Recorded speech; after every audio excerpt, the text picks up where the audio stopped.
Hello, Sammy. Welcome to the podcast. Thank you, mate. It's good to be here. Yeah, it's really good to meet you. Like, finally, we've been talking like on and off for absolutely ages now. Working with you as your business. We'll find out more about that, of course, as we go through this. Uh, and you'll have to forgive me, slightly nervous because you are a much more prolific podcast host than I am. Like with the work that you've been doing with Up the Gains, that some people will have no doubt heard of some of the stuff you've been doing there, helping people with their finances, working through from past experience. Again, I'm sure we'll cover a lot of that today.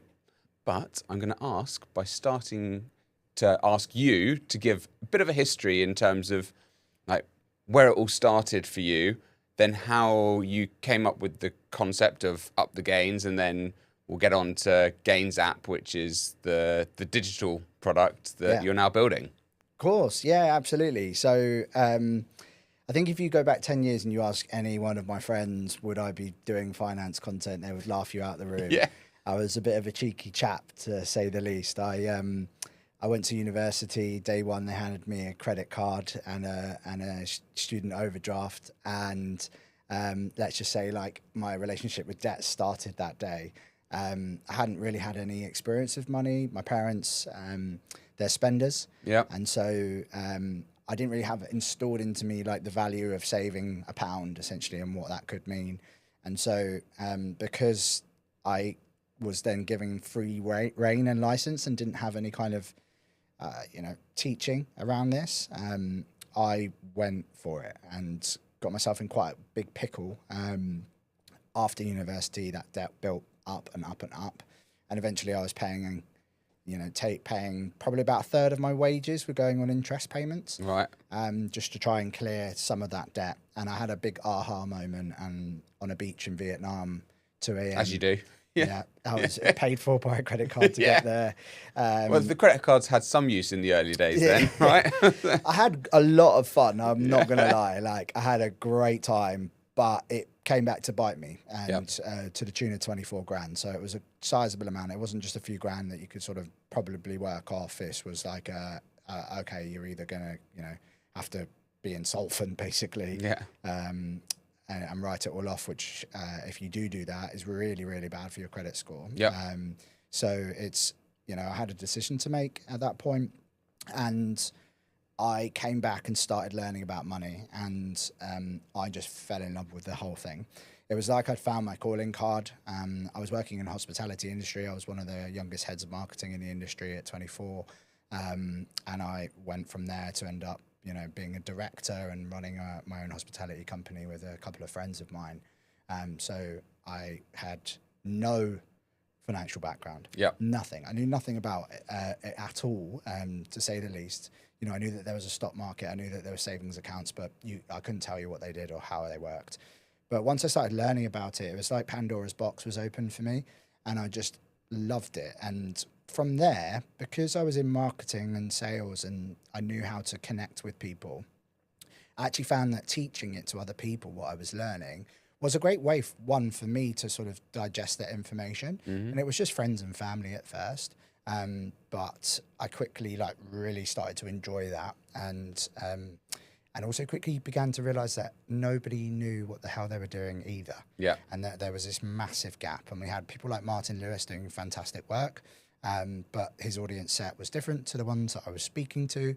And so that was really kind of the birthing, I suppose, of the idea of doing something with Up the Gains. Nice. And that was all started by going out, speaking to friends and family, as you say, first off, and then starting to create more content. So you built effectively a content creation business as your first sort of venture into that, as Up the Gains. Well, yeah, it really was a catalyst for me was COVID. Yep. So we had that time, running hospitality businesses. I was off work for nearly 9 months, and so we didn't have a venue open. And if we did, it was very, do you remember like Eat Out to Help Out, their £10 thing? And yeah.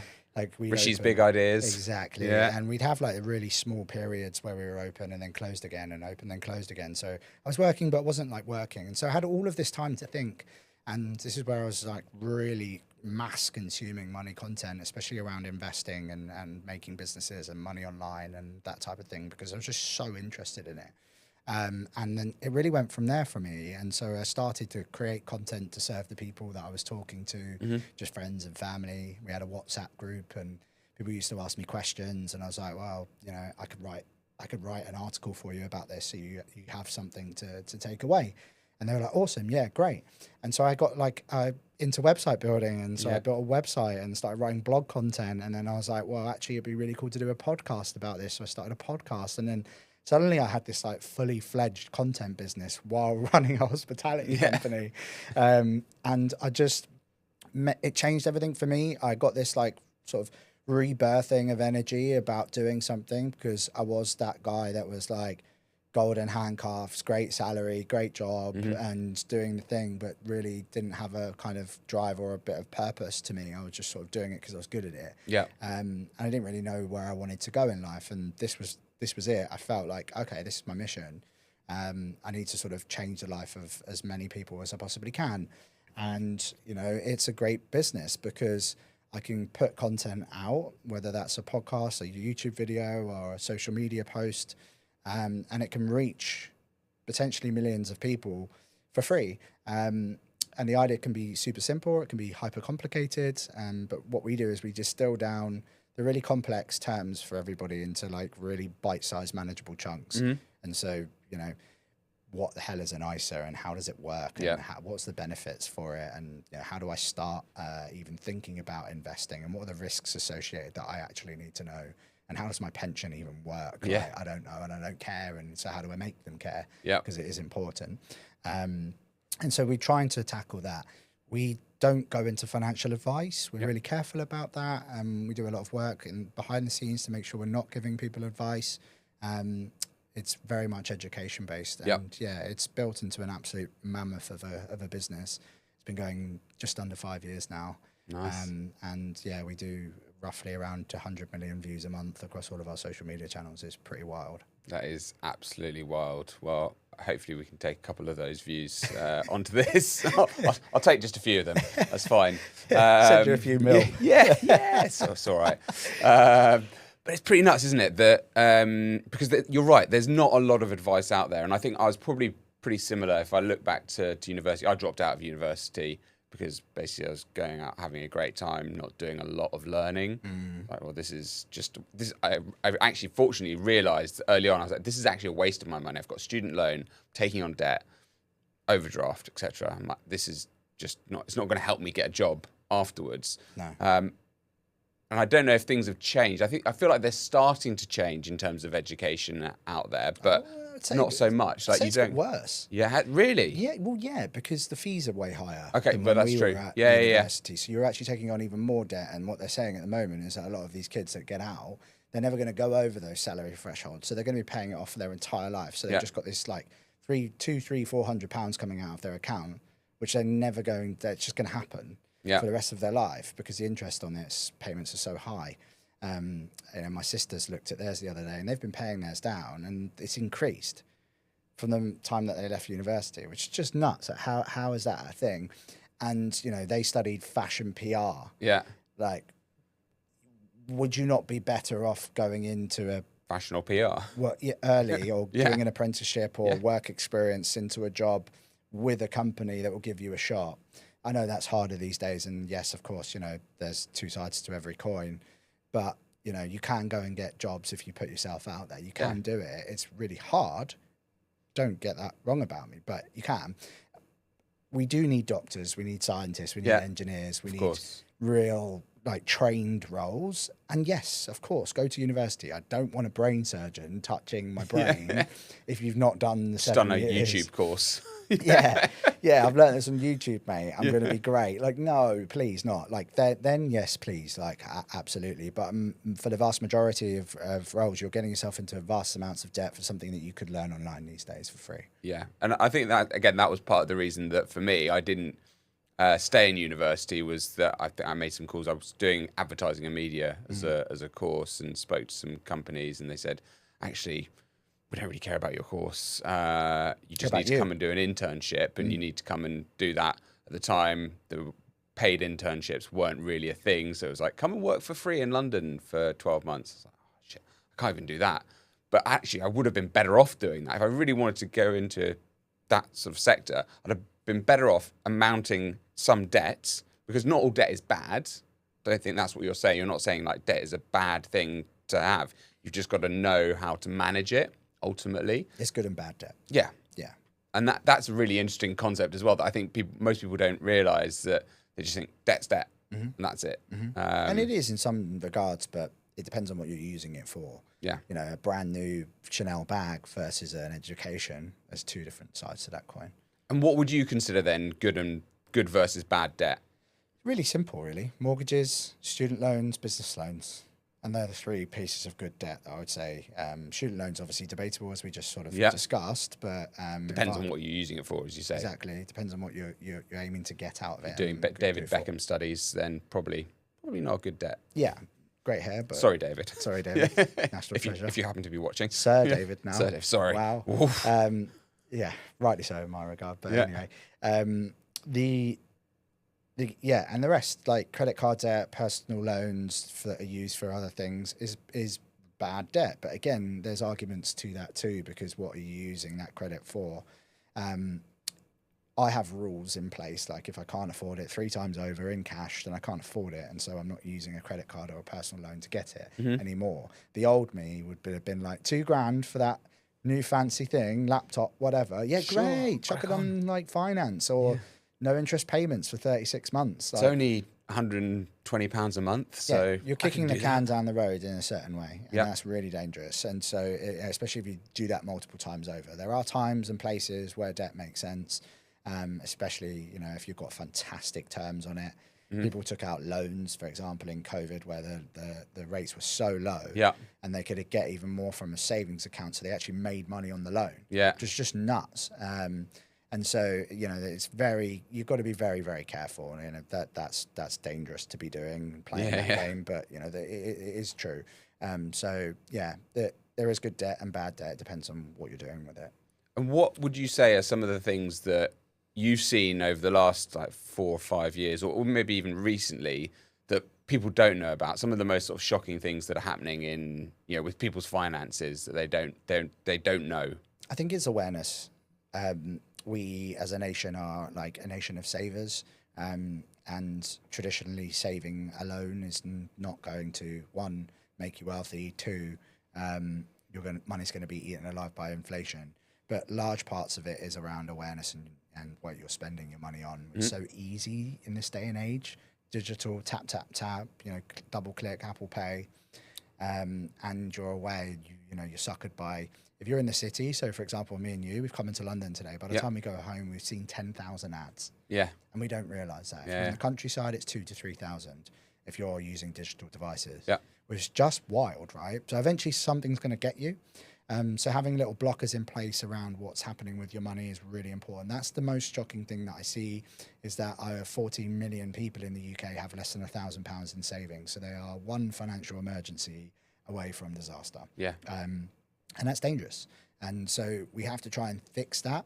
And, a lot of people are out there looking for these like get rich quick schemes and cryptos and like, how do I get rich in 2, 3, 4 years? Yeah. And actually they haven't got an emergency fund. They don't know what's happening with their income and where it's going. And so just starting with the basics is really key. And a lot of people think with personal finance, they need to know everything. It's not true. Yeah. You just can start with the real key basics and getting your cause and principal habits in place. And actually they're the fundamental building blocks for what you can do next from there. I think it's really difficult for people to find access to a lot of this information. I think you and I have talked about it before. My wife's a financial advisor. Typically, her clients tend to be people who have already got money, so they can afford a financial advisor first and foremost, but then they've got money to invest, so it makes it worth her time, which is a shame in the sense of the system's not set up to help those people that need it the most. Yeah.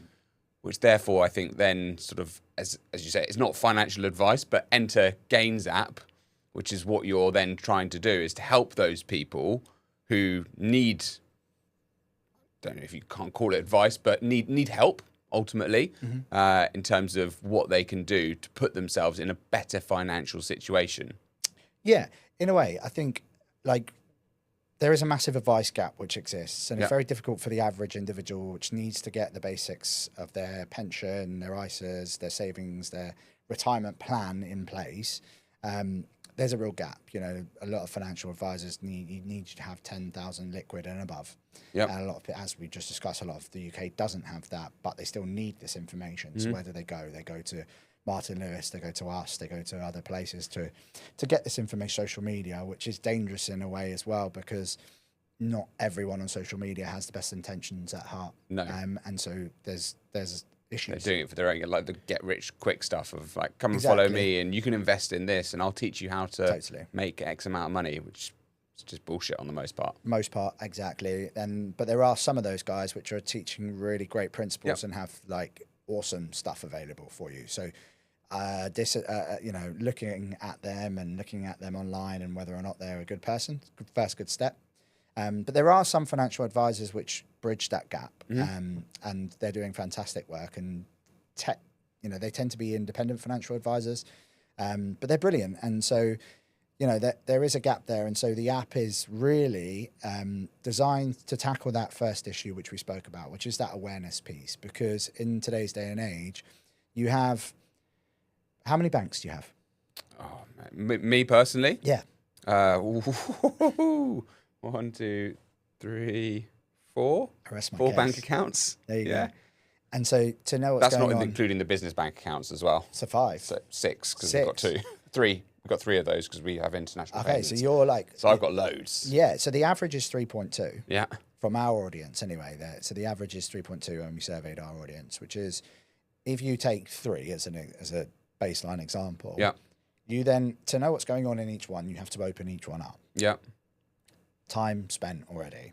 Really difficult to get between each of them because you're then Face ID, you log out one logs you out from inactivity, etc. So to try and work out what's going on with your spending during a month and especially when you add cards, credit cards, etc. into the mix, it's really, really difficult. So 360 view of your money is probably one of the biggest things that you can get as an individual. So connecting all your banks into one location safely, and then being able to see what's going on with your money.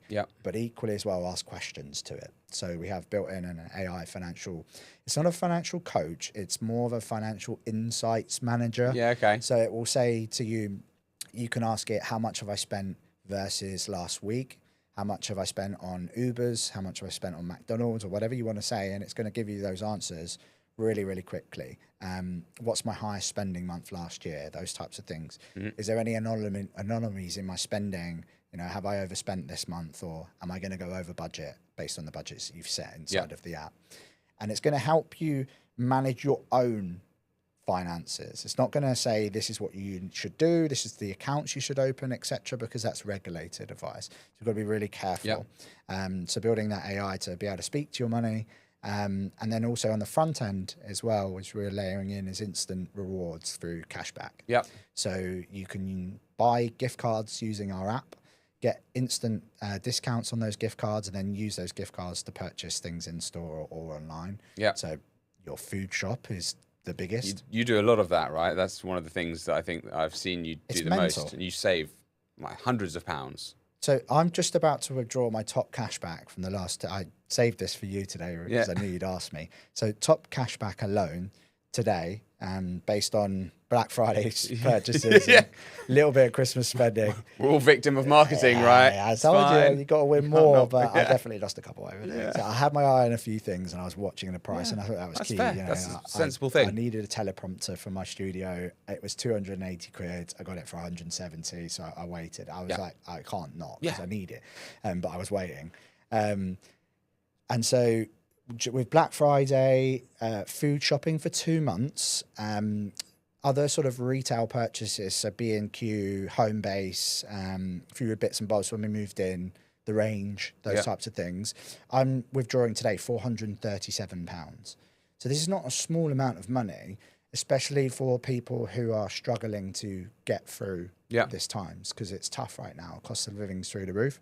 So the app's going to give you that 360 awareness, so you can work out where you're spending, perhaps where you're overspending, and ways to kind of bring that under control by setting yourself challenges on app. So no coffee out this week or whatever, and the app will track it for you and reward you for completing gamifying it. Gamifying it. Which is what people like these days. They love it. They love challenging themselves, and they like challenging other people as well. So we have like a score system. So if you do really well on the app, then you get entered into certain raffles where you can win your food shopping paid for a month and things like that. So we're rewarding and giving back massively for better financial decisions, but your financial decisions. We're not doing that for you. You're doing it. Yeah.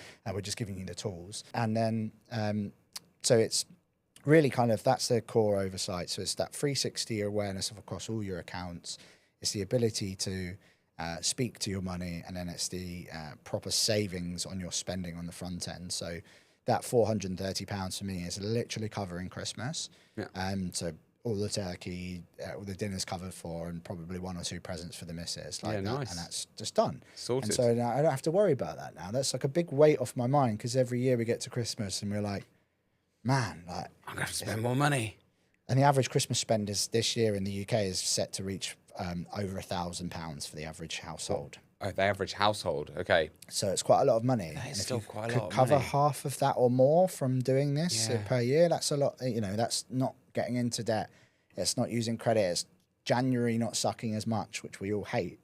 And so this is what is really important for people. And we feel like there's a real gap in the market at the moment for that piece of tech. So that's what we're doing. Nice. Sorry for the long-winded. No, it's I'm good. very passionate about it. It's good. So. And so you've got some co-founders as well. So you're not going this alone. But like for you, I suppose, and your co-founders, like what was the pivotal moment where you went, right, we're gonna take this from what it is as up the gains content, creation business effectively, to a tech business. Yeah. Like, where did you have that moment of like, this is a good idea? Yeah. And is it still a good idea? Yeah.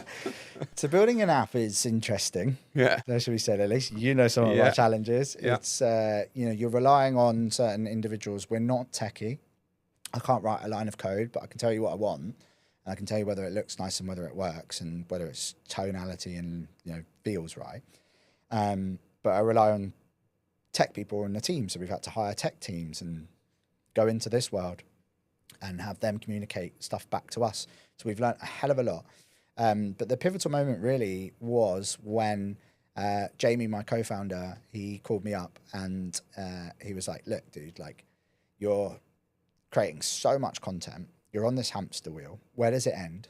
And what's the next goal? Yeah. And I didn't have an answer. And it really sort of like plugged away at me for a couple of weeks. Shit.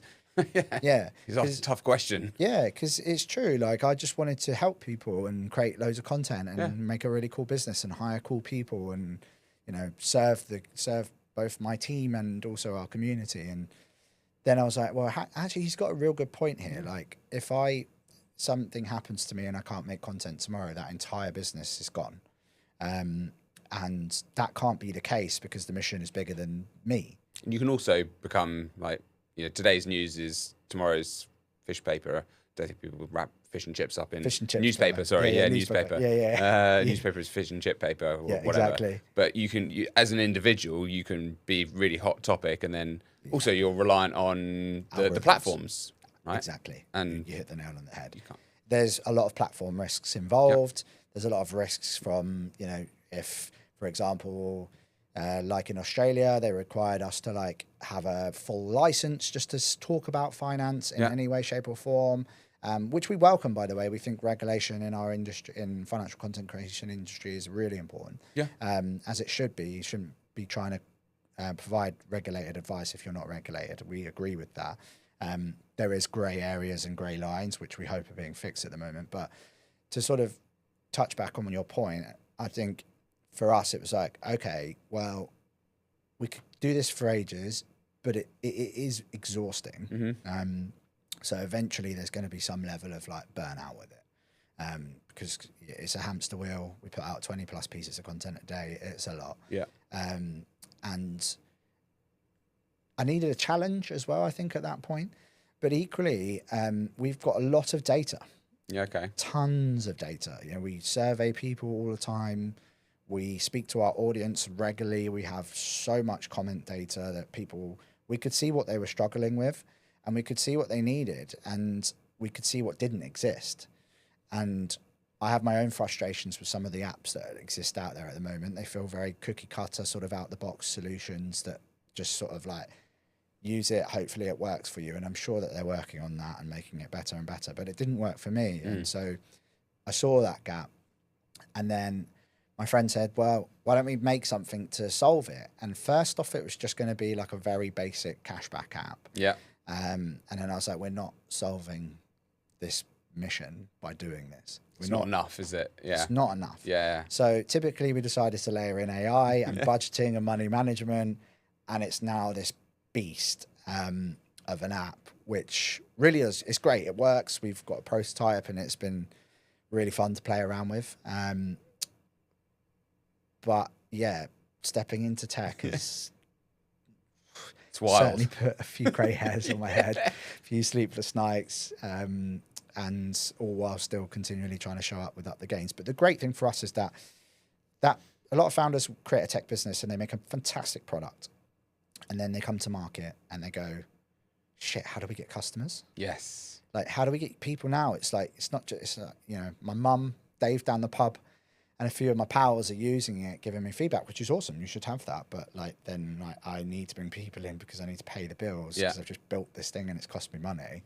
Potentially you've raised or whatever. And like, it's scary. Whereas for us, we flip that on its head. We have almost like a full distribution model where we have basically free lead flow from a content business that we've built into a tech product which can scale and have levels of virality. And so hopefully if we get it right, we have to build a great product first, then it should hopefully needs to be sticky.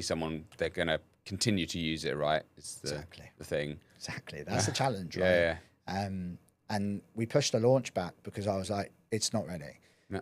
It's not ready. It's not as good as it needs to be, because if we turn on 15, 20,000 users on day one and it's not awesome, or at least palatably okay enough to pass, then I don't think it's worth doing. You could burn a lot of those users. They'll switch off, and they're our loyal fans. They might switch off to the other side of the business as well. There's platform risks again. Yes. So there's big risks at play with for us at the moment, but we're nearly there, getting closer and closer every day.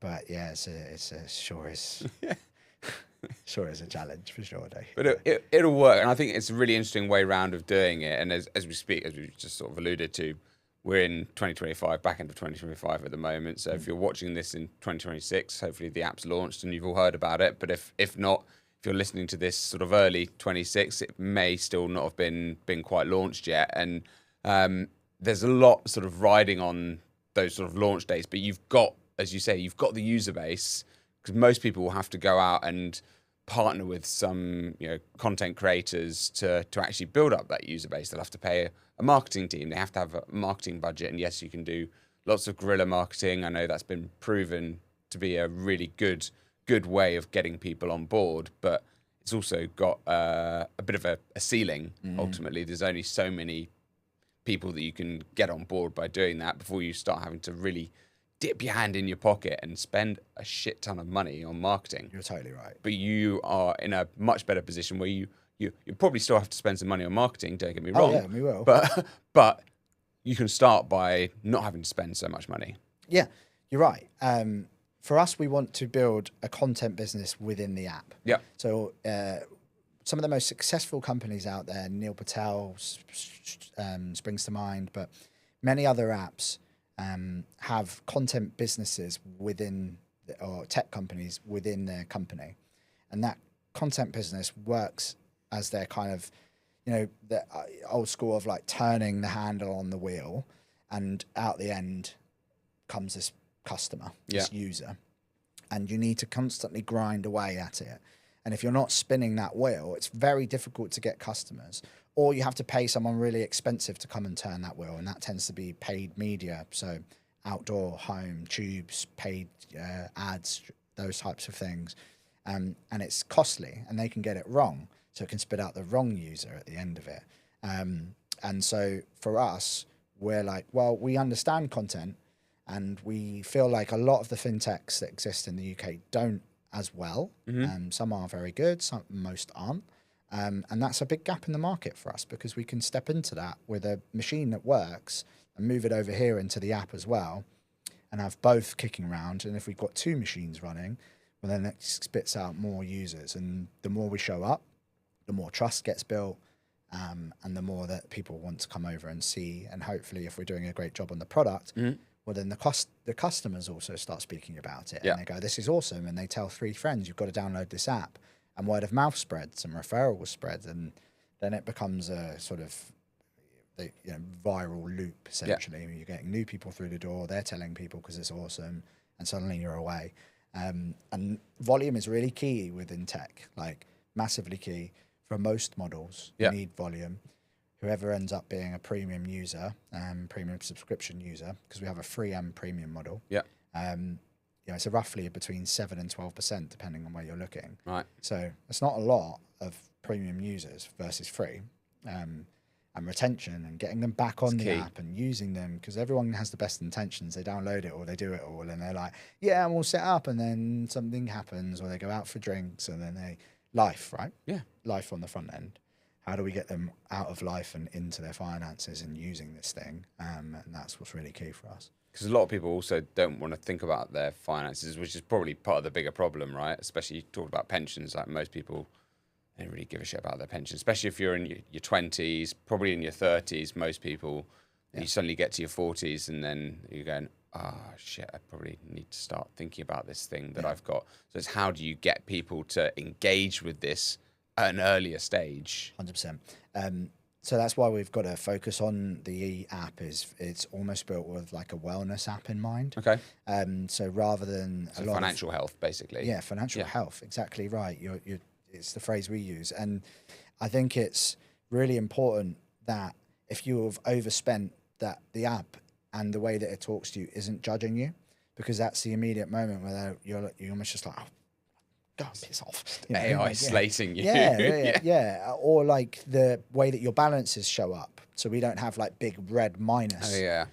So it's done in like subtle colors that aren't feeling like tension and alarming to you when you see these things. Yeah, so you don't go, I'm not going to look at that because I don't want to know. Yeah, and judgment's key. So for example, if you have overspent in a certain category of your budget, it's going to go, by the way, you are over in this area, but there's room here. Or would you like us to help you put a spending plan in place to allow you to hit your budget this month, to bring in and hit all of your goals? And so it's going to never judge you, and it's going to move the conversation into, okay, what's next, and how can we help you facilitate what you need to do? Yeah, okay, nice. And what have you sort of seen from going from this sort of content creation business to tech? Like, what's perhaps the biggest challenge? I know you mentioned you're not techie, right? And we've discussed that.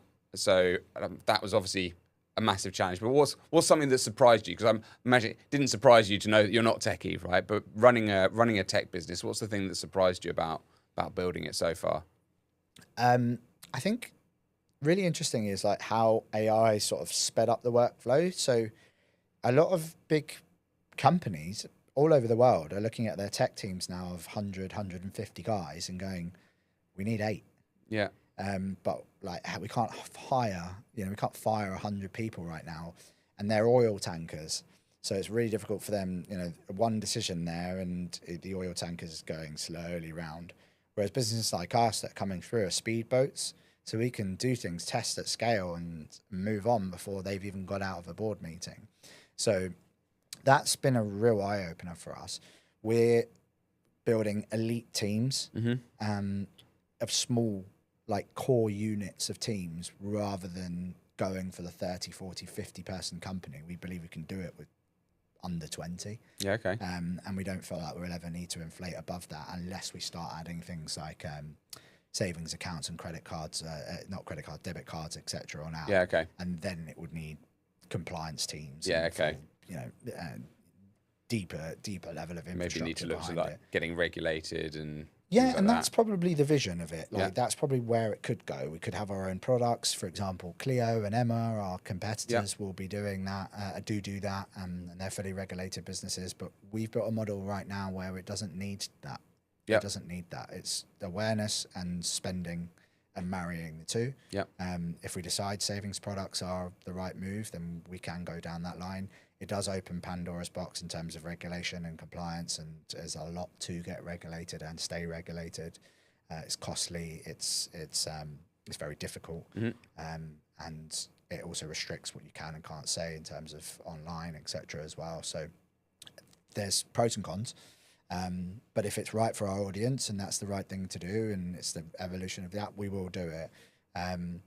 So yeah, it's very interesting to go from, you know, the Up the Gains team, which is operations, podcast, editors. It's like, okay, we're making this video look good, and does it sing, and does it do all the things, and, you know, get that content out and scheduled and in, to like, okay, we need to build this feature. Here's the impact of that feature, and, you know, does it work on iPhone and Android and all these devices? It's like, it's an absolute minefield. And what you think is potentially just something you can do in 30, 40 days isn't. So, and some things are now with AI. So you're learning what can and can't be with AI, where the balances are with it. And so it's just really, for me, I'm loving it because I'm just learning en masse every day. And I'm not afraid to turn around to my team and say, explain that to me like I'm 5. Yeah. And often that is the case with the tech guys. They'll just blurt out something at me and I'm like, in English, please. Yeah. And they'll go, oh, yeah. And they explain it to me and I'm like, cool, I've got it. Now layer on a tiny bit more complexity on top of that. Now I understood the basics. Yeah. And they do. And then that's how we have the chats. And now I'm having a little bit more deeper sort of coding conversations with them, which is cool. So this is something like I wasn't interested in. Don't think I am even now, but I'm learning it because it's important. I feel like I have to as a CEO, you know, I need to be able to have those complex conversations, but hiring the right people to have those levels of conversations and then display that information back to me in plain English is key, as we both know. We've been having this chat. So that's the tough bit, right? And that's where you've got to have that really difficult sort of balance of knowledge versus trust. Yeah. And as someone who's not technically minded, I know from I can tell people everything about recruitment and how to recruit and how to go and win business from clients. But then you start layering in stuff like marketing, right? I'm not a marketeer, I'm not a content creator, although I'm sitting here doing a podcast.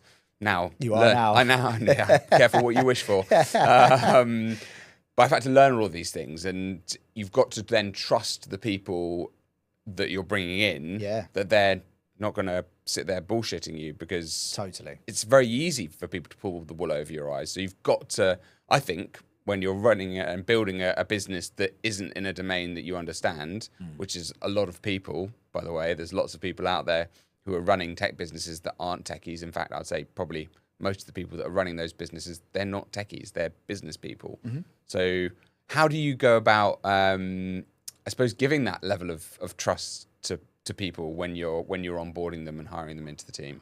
Well, you have no choice. Yeah, okay, fair. I think it's the first bit. So the hiring process for me is largely, you know, a lot of people focus on the person and their CV, and yes, of course, those elements are of it. But for me, the hiring process is very much of like who you are as an individual. Can we have a real, like, nuanced conversation about something?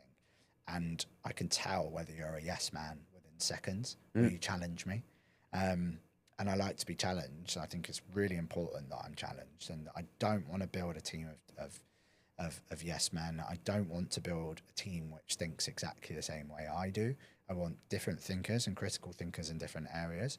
And having that allows us to create a better product, because my perspective is one perspective, and 5 perspectives, it can still end up coming to that, but it'll be an amalgamation of people's perspective. Yeah. We were talking yesterday about having something on the navigation at the bottom. There was arguments about it being there and not being there. Ultimately, I won, but we took on parts of that, and it's now different to how it was going to be as I first suggested. It's still there because I think it's important, and there still needs to be a layer of like, no, I take on your point, we're going to do it like this, and if it fails we move on quickly and then we try that. But at the same time, you need people to challenge you, because if they'd have just said yes to the first thing and then it's wrong, and then everyone goes, oh, well, Sammie, you said it was going to work. Yeah. So you have to bring people in and collaborate with them and feel like it's an environment that they can collaborate with you in as well. Yeah. And I think that that's important. We follow the Richard Branson model of, like, if you do your job in 2 hours, fantastic. Like, I'm not asking you to be there from 9 till 5. I really am not. Simple reason is because we all have our lives, right? And especially within tech and content creation, people are creative and building things at different times of the day. And so leaning into that with them, and if they want to go off and have a lunch with their mum on a Tuesday afternoon, like, go and do that.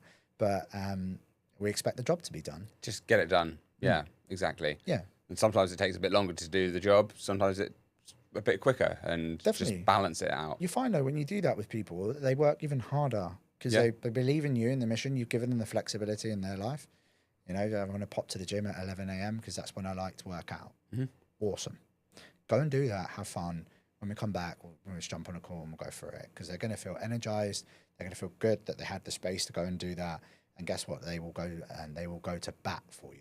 Yeah. And they will back you until the end of the earth. And when the going gets tough and you launch an app and the thing breaks at Sunday 2 a.m., guess who's there? Yeah. Them. Because they believe.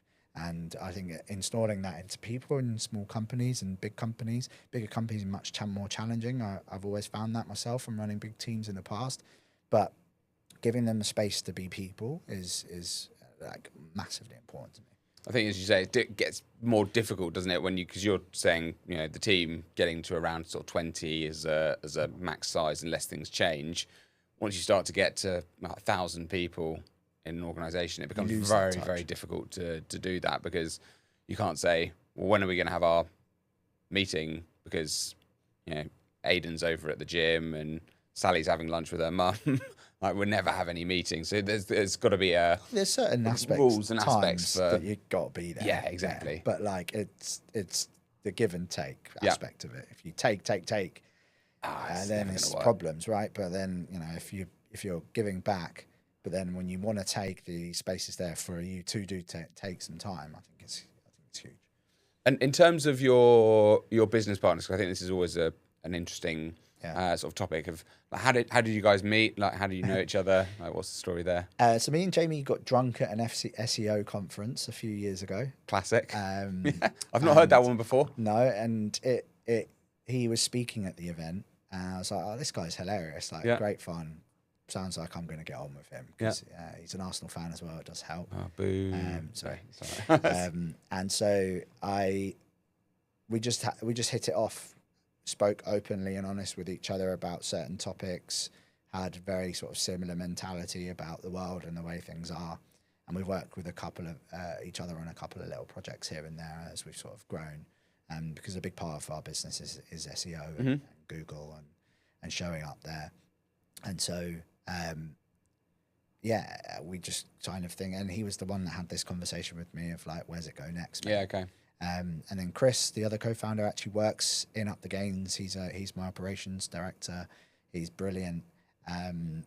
We've not only known each other about 2.5 years, but when you meet someone like him, he is the guy that is sitting there at Sunday 10 a.m. like learning funnel strategies to boost our landing page by 1%. Right. Okay. And I'm not asking him to. Like, he loves it. Yeah, okay. And like someone that like just anything. I'm like, what do we need to know about this? He'll go and like read 2 books on it and like study it for a week and come back and be like, this is what we need to do. Yeah. And just having that type of individual, because I'm not like that. I'm very scattered. I'm just like, go. I make decisions like that. I move on. Like, I'll deal with the consequences if it's wrong later. But because I'm making thousands of decisions a day, I have to be like that. Yeah. The key for me is to get more right than I get wrong. Yeah. But someone like him will analytically just dissect that decision and go, you just said that, but actually what that means is this. And so this could have effects like this, and this could have an effect over here. And I go, that's a really good point. Let's not do that. What do you suggest? He goes, I think we should do this. I'm like, that's a much better idea. We'll do that. And so like having that individual in the team, which is a completely different way of thinking, an analytical thinker, is critical. So we're marketeers. We're 3 co-founders, growth marketeers in different areas. Jamie has affiliate tech and influencer marketing-based businesses. Chris is just a wizard with anything technical in terms of websites, email flows, getting people through, retention. And me, I'm just the big ugly mug at the front of it all. So. Someone's got to look pretty on front. You talked about like content creation and lots of fintechs getting it wrong. And I think that actually you could take that outside of fintechs and just say lots of businesses get that side of things wrong. Definitely. Or they get their messaging wrong or whatever. What is it that they do to get it so wrong, and what could they do to fix it? Like, what could they do better? Yep. They tell their story and not the customer's story. Okay. So they tell we've got this fantastic new feature. No one cares. Yeah. Let me flip that on its head. So if you want to tell your feature story, it's, I woke up this morning and I was really struggling with this, and this was what happened to me, and da-da-da-da-da, and I just found this thing which completely transformed that to me. What you've then done is focused on the problem that the piece of your audience is having in their daily lives, how it impacts them, to feeling, emotion, and then, oh, actually there's a solution to that. Rather than a Canva post that you've put out of, we've just launched X, Y, and Z. It's great. It's really good. Please download it and use it. Like, there's nothing to that.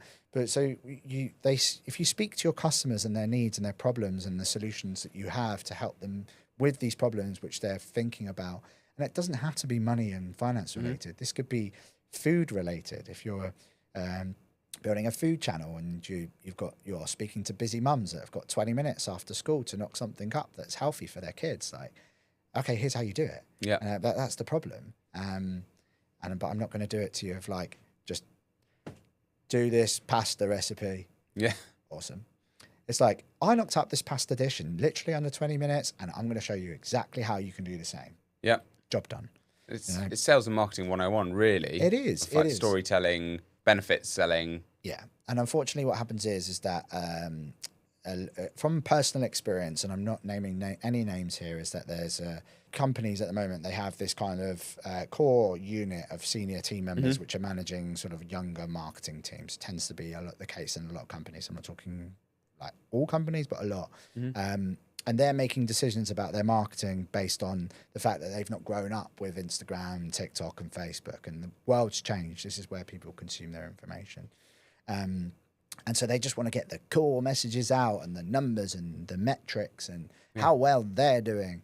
And I just think the businesses which are flying at the moment are the ones that understood their customers, created core messaging for their customers, and created content to solve those problems and built them into the founder's mission or the company's mission by doing that. And you can do that in a multitude of different ways. You can do that as a company. You can do that as a founder, as a personal brand, which is, I'm sure it's what you're doing exactly here with this podcast, for example. And building your personal brand is important. And you can have so many people within the business. Like Chris is very active on LinkedIn. Jamie's massive on Twitter and has a huge mailing list. And I'm doing up the Gains, and we're hiring a content creator at the moment, which is their sole job is to put out content from a different perspective, but still tell those stories and those users what they can expect from us and the problems that we can help them solve. So I think that's what a lot of businesses get wrong. And you see it all over your feed. Well, actually, you don't see a lot of it. Yeah. This is what the thing is, because they get 1-2 likes and no one ever sees these things. I see all sorts of other stuff that I don't need to see. As we were talking about earlier, you go into the wormhole of LinkedIn. Someone who's like doing something completely random that has no consequence on anything in your life. Totally. And I think that's like key, working with people that understand this is probably your best investment you can ever make, because the lead flow into your things, if you get it right, can be enormous. And look at someone like Daniel Priestley and his books, like Key Person of Influence, these types of things. These books will change your mindset around like how effective these things are. Like he's built, I think it's dozens now of multi-10 million pound plus businesses off content. Yeah. So like it makes a lot of sense if you can get it right. You've just got to get it right. I think that's the thing with all these things, it's becoming quite noisy. To mention LinkedIn there, one of the biggest complaints I get about LinkedIn these days is that there's just a lot of noise. And AI, again, we've talked about that, like people creating content with AI. I mean, what's your opinion on that? Like, I think on LinkedIn, it's becoming harder to spot, but you can definitely spot it. yeah, it's not just the M dash anymore. I get frustrated with a lot of founders which do these kind of like billboard motivational quotes all day long. And I'm like, there's no value in this. It's the same slurp that you've said 10 different ways before. Like, tell some people some real hard like stories and strategies to how. Then so I gravitate to people which do that. But it must work for them because they're showing up every day putting this content out. So it blows my mind. But anyway, for another day. And then in terms of AI content on social media, it's growing massively. Sora, etc. These types of ChatGPT led businesses, Nano Banana, etc. And the content is getting better and better and better and better, and it's scarily good in a lot of cases. And so yes, it's like it's going to impact us if we don't embrace it. I was going to say, do we need to just embrace it? Because, absolutely. Yeah. If you don't, you will be left behind. We're in this very small window at the moment, I believe, especially within content, especially long form content as well, is that this is the time to put your foot on the gas pedal with personal branding and creating core missions and messaging for your customers and really trying to accelerate your audience bases, because you won't get an opportunity like this again. And when AI is so good, the ones who people will gravitate to are the ones that they could have they've trusted before all of this, and who showed up before all this happened, and real humans. Because that's my argument against AI, is that I want to see people's content from them. I want to see stuff that they've written, that they've posted. You won't know. It will be so smart that it knows exactly how to trigger you at certain points with certain things that you need to see based on time of day, where you're at, what you've been liking, what you've been searching. It will know. But do you think then we're at risk of people switching off on these platforms and going? Definitely, there's massive platform risk, 100%. And that's why I say this all the time. Yeah. That's why we're doing a bit of tech, because then we can actually serve people. And also why we spend a lot of time getting people off Instagram and TikTok onto our mailing list, because we own our mailing list. Yeah, okay. And when we can move our mailing list anywhere. We can't move Instagram and TikTok followings. They are where they are. Yeah. But our mailing list is key, and so we can send out one email and people can do or get some advice or do whatever they need from there. And so that's really key. And so, there's massive risk. But now is not the time to just go, oh, it's going to be the end. Now is the time to get in there. Yeah. Because it's never been easier. And I love a lot of the stuff that's coming out. I think it's really cool. I was speaking to a co-founder the other day, and I was like, you're smashing it on YouTube, man. Like, the videos are really good. Like, it's awesome. And he goes to me, He goes, do you know that's not me, right? And I said, what? He said, yeah, that's an avatar. I feed it a script. I was like, are you kidding me? It's really, like, you couldn't tell. That's and wild. He was like, yeah, I haven't made a video in about 4 months. I just feed it the avatar and then my editing team does it. I write the script. I'm like, that is wild to me. He's like, yeah. And this guy's getting hundreds and hundreds of thousands of views. But he started, though, by doing it with him. Definitely. So he understands the nuances, that's possibly and the the key. differences. You have to start by doing it in person, because if you just start giving an avatar some information, it won't know your tone of voice, your style, how you do things. And just for clarity, this guy has tweaked that avatar and has a tech team to tweak his avatar so it's so good. Yeah. Whereas these out-of-the-box solutions aren't going to be that great, and I see a lot of them all the time, especially on the ads. So like, just take that with a pinch of salt. But that's coming. Yeah, okay. That's coming. So you don't even need to be there, or you could say, hey, put me on a beach in Hawaii delivering this message, and it's going to do that. There's lots of focus, isn't there, around, you mentioned Nano Banana and like the new version of it. There's stuff circulating. There's a picture of a girl on it, and there's the version from 12 months ago and the version now, and you're like, it's just So the big one the other day was the girl in the restaurant. Yes, that's the one. Yeah. And that's like wild, but you can still tell. Yeah. So that's what's the key is like the guy in behind was morphing into a chair. The labels on the bottles were dead centered, even though they were turned. And so there are still subtle elements to this, but it'll work that stuff out to the naked eye. Yeah.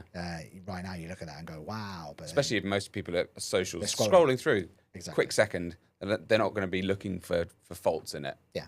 Yeah. And so like content's, it's going to happen. And so if you're not on it, like get on it and learn these things and play around. Like I downloaded Sora a few weeks ago and I was like messing around. We have a food Facebook channel that we do as well as a sort of fun test project essentially. And like it was making me like influencer how-to recipe videos and it's very good. Yeah. It's not there yet, but it's super cool. And so you can just mess around and learn about these things as well. And actually it can probably kind of help you. I think that's the key with all of this stuff. If you want to know more, there's plenty of content out there that you can go and learn, right? That's what you've been doing as a founder in tech now. You're having to learn and you're going and looking at things and looking at the way other people have done stuff and going taking bits from here, taking bits from there. Exactly. And working it out in your own way. Yeah. It's quite simple. Yeah. It's fun. And this is where the world is going. I just think with these things, where change, the industrial revolution, the internet, etc. This is that. Yeah. So get on board with it because it's not going anywhere. And being that guy that's 5 years behind because you're like, I don't believe in all that rubbish. Yeah. Is just going to hurt you on the front end. So just bring it into your workflows as fast as you possibly can. Final question for you. Mm-hmm. If someone was to walk around with you for an entire week, oh God help! Yeah. I think your wife does that, doesn't she? A lot of the time. Yeah. But what would someone find out about how you manage your finances? What would shock them? I'm an overspender. Yeah. I'm a self-invest overspender. So that hasn't changed then. You just manage it better by not taking out loads of credit cards. There you go. Yeah. But now I actually run all my life for a credit card and then pay it off every month. Yeah. So I use it for good and I do still have limits and I don't I'm way more careful, but I go into a farm shop and I just go nuts. And that's my thing because I don't really drink as much anymore and I don't really sort of party and spend loads of money on stuff like we would in our 20s. And so I have a little bit more disposable income because the business is doing okay. And like I can go and do those things safely without like it being like the end of the world and blowing someone's bank. But yeah, we all have things that we love spending money on. Some people it's like running gear and or running clubs or really expensive gym memberships, and that's what they love doing. Good on them, right? That's you found that. For me, it's food, and I like organic, high quality food, and that's my vice. Yeah, and I lean into that, and I'm totally it's cool. Not with bad vice to have as far as they go.